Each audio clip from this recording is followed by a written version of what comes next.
이름하여 간경화 플러스 알파 현상이라고 지금까지는 간경화 플러스 15 정도만 공개적으로 언급을 했었는데요. 몇 년 전에 신장 이식을 했는데 이제는 간도 이식을 해야 된다. 간경화에서 간암으로 진행된 것 쇼그렌 증후군에 간경화까지 앓고 계셨던 환자분들, 당뇨를 한 30년 앓다가 간경화로 악화되신 분 같은 경우죠. 양방에서는 다 제각각의 질환으로 봅니다. 그러나 저는 공통된 뿌리에서 나온 여러 줄기라고 생각합니다. 간경화 플러스 알파 환자분들은 어디 문의할 때도 딱히 없으실 거다라는 생각이 들었습니다. 걱정하지 마십시오. 알러지 질환이라서 알러지 치료로 효과를 볼 수 있습니다.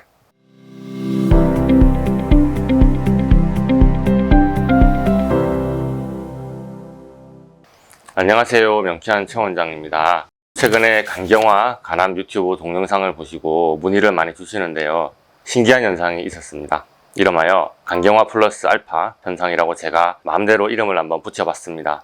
플러스 알파란 하나의 질환이 다른 질환의 원인이 돼서 서로 영향을 주고받으면서 증세를 악화시키는 현상을 표현한 말인데요, 쉽게 말해서 질환끼리 컨비네이션을 하는 상태라고 볼 수도 있겠습니다. 이 현상에 처음이든 나중이든 어쨌든 간경화라는 질환이 껴있는 거죠. 제가 지금까지는 간경화 플러스 15 정도만 공개적으로 언급을 했었는데요, 사실은 간경화뿐만 아니라 어떤 질환에서도 다른 질환으로 플러스 알파가 가능할 수 있습니다.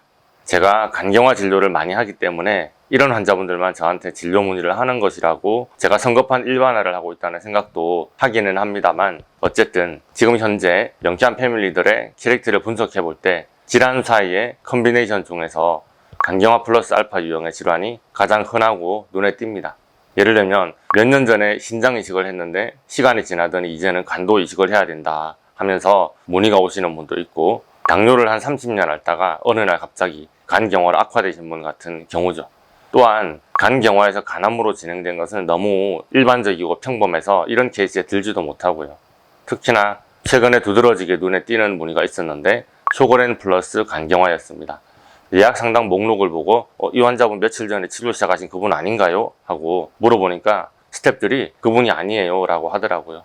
동시다발적으로 여러 병의 환자분들이 문의를 주셨기 때문에 제가 착각을 했던 경우인데요, 이런 분들이 한둘이 아니었거든요. 제가 지금까지 명쾌한 블로그에서 쇼그렌을 언급한 적이 없었죠. 그냥 뜬금없이 쇼그렌에 관한 영상을 찍어서 유튜브에 올렸는데 이제서야 그 영상을 보시고 쇼그렌 증후군에 간경화까지 앓고 계셨던 환자분들이 연락을 주셨는지도 모르겠습니다.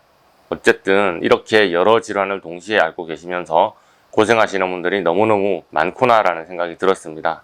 그리고 간경화 하나도 아니고 간경화 플러스 알파 환자분들은 어디 문의할 때도 딱히 없으실 거다라는 생각이 들었습니다. 그래서 오늘 이 영상을 찍게 됐습니다. 이 질환에서 간경화로 연결돼서 악화되는 플로우가 너무 빤하게 보이는데 왜 다들 이것을 모르는 걸까요? 병원에서는 원인을 모르겠다는 말을 자주 합니다. 그리고 이 질환과 저 질환의 담당 주치의가 서로 다를 것이고 서로 간에 접점이 별로 없기 때문에 같은 하나의 줄기에서 뻗어나온 질환의 가지들을 서로 알아보지 못하고 그냥 각자 알아서 치료하려고 열심히 노력하고 있을 겁니다. 그런데 이 질환들은 서로 물고 물리는 관계입니다. 이 가지를 쳐내면 저기서 또 다른 것이 올라옵니다. 마치 히드라 같네요. 그러다가 어느 한계선을 넘으면 통제되지 않는 악순환의 늪에 빠져버립니다. 마치 두더지 잡기 게임 비슷한 느낌이죠. 이걸 치면 다른 게 올라오고 점점 더 빨리빨리 올라오게 됩니다. 나중에는 내려치지 못하고 포기를 하게 되죠. 제가 오늘 영상의 핵심을 한마디로 외쳐볼까요? 바보야, 원인은 알러지야. 저도 선거운동 하는 기분으로 외쳐야 되나 봅니다. 네, 핵심은 이겁니다. 이런 분들은 원래 알러지가 있었다. 환자와 의사들 모두 다 간과하는 가장 중요한 요인 한 가지는 환자분이 젊은 시절부터 원래 알러지 질환을 갖고 있었을 가능성입니다. 사람들은 IgE 면역글로불린이 관여하는 급성 알러지만 알러지라고 생각합니다. 그리고 IgG 면역글로불린이 매개하는 지연성 알러지의 개념은 최근에 10년 정도 기능의학병원 중심으로 이제서야 서서히 알려지고 있습니다. 아직 정통파 알레르기학회에서는 지연성 알러지를 알러지의 범주로 넣지 않고 있고요. 그런데 명쾌한 최 원장의 입장에서는 이것도 부족합니다. 저는 20년 전부터 급성 지연성 알러지에서 몇 발짝 더 나아간 민감성 알러지, 하이퍼센시티비티까지 지적하고 치료해 오던 중입니다. 뇌신경계가 매개하는 민감성 알러지의 영역까지 건드리지 않고서는 정세가 호전되지 않았기 때문에 저로서도 어쩔 수 없는 선택이었습니다. 인터넷도 없던 그런 시절에 그렇게 급진적인 이론을 펼치다가 망하기도 많이 망했습니다. 어쨌든 급성 알러지든 지연성 알러지든 민감성 알러지든 환자분은 아주 오래전부터 알러지가 있었을 가능성이 아주 다분합니다. 그리고 알러지가 있다는 사실을 본인이 잘 모르셨거나 아니면 알고 있었어도 그렇게 심각하게 여기지 않았을 가능성이 높습니다. 여기서 환자분들의 캐릭터가 여러 가지 길로 나뉘게 되는데요. 원래는 음식 알러지가 심하면 알러지를 일으키는 그 음식을 먹지 말라고 합니다. 그런데 몸에 불쾌한 과민 반응을 일으키는 음식을 장기간 자주 드셨습니다. 알러지 반응 중에는 일부는 중독 증상과 비슷하게 나타납니다. 알러지가 심하면 심할수록 그 음식이 더 입에 당깁니다. 영양소 알러지의 경우라면 그 영양소가 몸에 부족하기 때문에 무의식 중에 그 음식을 더 찾게 되는 경향이 있습니다. 그래서 음식 알러지를 방치하면 먹으면 먹을수록 건강 상태가 더 나빠지고 원인이 명확하지 않은 각종 질환에 시달릴 가능성이 높아집니다. 그 결과 컨디션이 안 좋아지니까 약을 복용하게 되겠죠. 아토피나 건선, 습진 등의 알러지 질환으로 약을 꾸준히 복용했던 분들은 차라리 알러지 탓이나 약물 탓을 할 수 있으니 원인 규명이 쉬운 편입니다.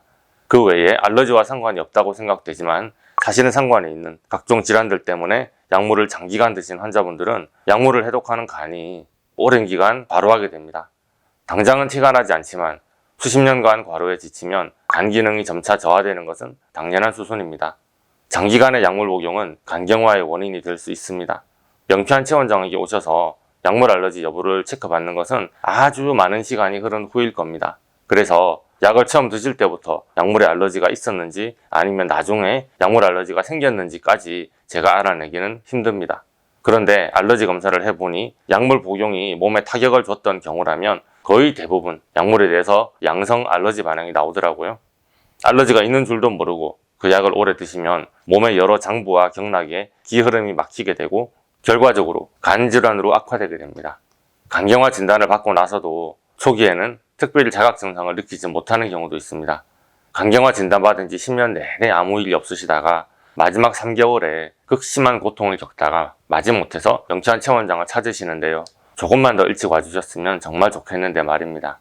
결과적으로 알러지 질환으로 몸에 어떤 이상이 나타났는데 오랜 세월 동안 양약을 복용하셨던 분 중에 원인 불명 간염 진단을 받다가 결국에 간경화로 발전하는 케이스가 요즘에 제 눈에 많이 보입니다. 이렇게 알러지 증상 때문에 간이 먼저 타격을 받을 수도 있지만 면역계의 과부하로 인한 오류 반응이 먼저 일어나기도 합니다. 사람마다 차이는 있습니다. 알러지 환자들만 진료하다 보니 경향성이 보입니다. 본인은 그저 알러지가 심하다 생각하시고 알러지 치료를 원하셨습니다. 그런데 제가 검사해보니 본인도 모르게 이미 알러지에서 자가 면역질환으로 진행되고 있던 중이었던 분들이 상당히 많았습니다. 그중 일부는 제게 호소하셨던 증상으로 병원을 가셨더라면 자가 면역질환 의증입니다 라고 진단받을 만한 상황이었습니다. 그냥 그 병원보다 명치환 체원장을 먼저 찾으신 것 뿐이죠. 그래서 감히 말씀드립니다. 자가 면역질환은 음식이나 외부 물질에 알러지가 심하다 못해서 면역계가 자기의 세포와 조직에도 알러지 반응을 보이는 질환입니다. 뜬금없는 난치병은 아니고 그저 알러지가 심화된 상태의 질병이다 라고 말씀드립니다. 특이하게도 이런 분들 중에서는 여러 종류의 자가 면역질환을 동시에 가지고 있는 분들이 많았습니다.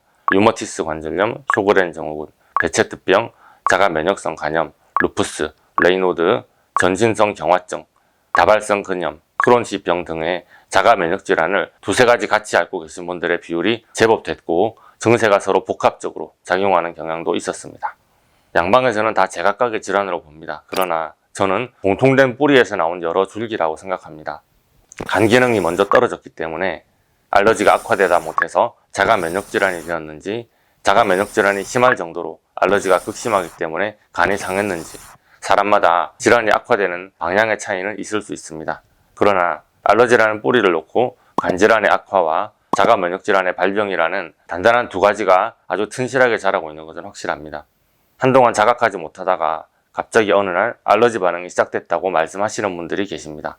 그 밑바닥에 감정적, 육체적 스트레스가 있더라고 제가 여러 번 말씀드렸지만 여성분들의 경우는 2차 성징의 발현, 임신, 출산, 시험관 시술, 폐경기 무렵에 호르몬이 급격하게 변하게 되면서 신체는 엄청난 스트레스 반응에 직면하는 것 같습니다. 알러지가 발현하기 좋은 환경이 되는 것이죠. 특히나 여러 가지 목적으로 시행된 호르몬 요법은 면역계를 자극하다가 일반적으로는 알러지 질환, 심하게는 자가 면역 질환을 유발하는 시작점이 되는 경우도 많았습니다. 호르몬제를 쓰지 않기 위해서 이때부터 한약이나 양약, 온갖 영양제와 민간요법에 의존하게 됐다는 분들도 계시고요. 약을 많이 드신다니 여기서 또 간경화로 한쪽 가지가 나기 시작합니다. 그 나물의 그 밥입니다. 어떤 분들은 간질환이 먼저 생기고 간염에서 간경화로 발전하는 동안에 어떤 분들은 심한 갱년기 증상과 동반한 쇼그렌 증후군이 동시에 발발하고 류머티스까지 같이 앓게 되는 경우도 흔합니다. 그냥 다 같은 동네의 이웃이라서 같이 어울린다 생각하시면 되겠습니다. 걱정하지 마십시오. 다 알러지 질환이라서 알러지 치료로 효과를 볼 수 있습니다. 알러지 행진이라는 용어가 있습니다. 알러지 질환이 연령대에 따라서 형태를 바꿔가면서 행진하듯이 나타나는 현상을 말합니다. 주로 어린 시절에 태열과 아토피 피부염으로 시작했는데 피부 증상이 좀 나아진다 했더니 학교 갈 때쯤에는 비염과 천식, 중이염으로 얼굴을 바꾸듯이 알러지 질환이 나타나는 것을 일컫는 말입니다. 알레르기 행진은 주로 영유아나 학령기 아동에게 적용하는 알레르기 상식인데요. 오늘 말씀드린 간경화 플러스 알파 이 컨비네이션은 알러지가 심한 어른들의 패턴이다 라고 그렇게 한번 생각해 보면 어떨까 싶습니다. 이 영상을 보시는 분들의 잔소리가 귀에 들리네요. 눈에 뻔히 보인다더니 왜 이렇게 복잡하냐고요. 의학 교과서랑 한번 비교를 해보십시오. 면역학 공부하다가 한 세월이 다 갑니다. 너무너무 어렵고 복잡합니다. 알레르기 분야는 의학이 정복하지 못한 마지막 영역이다라는 우스갯소리가 있을 정도입니다. 제가 정리한 이 정도 내용이면 눈에 빤히 보이는 플루어가 맞는 겁니다. 자, 여러분, 오늘은 간경화 플러스 알파라고 제가 이름 붙인 현상에 대해서 한번 영상을 만들어 봤습니다. 이 영상을 보시고 도움이 되셨다면 좋아요와 구독, 알림 설정 부탁드리겠고요. 혹시 질문 있으신 분들 댓글 달아주시거나 네이버 톡톡으로 연락 주시면 답변해 드리겠습니다. 도움이 되시면 좋겠습니다. 감사합니다.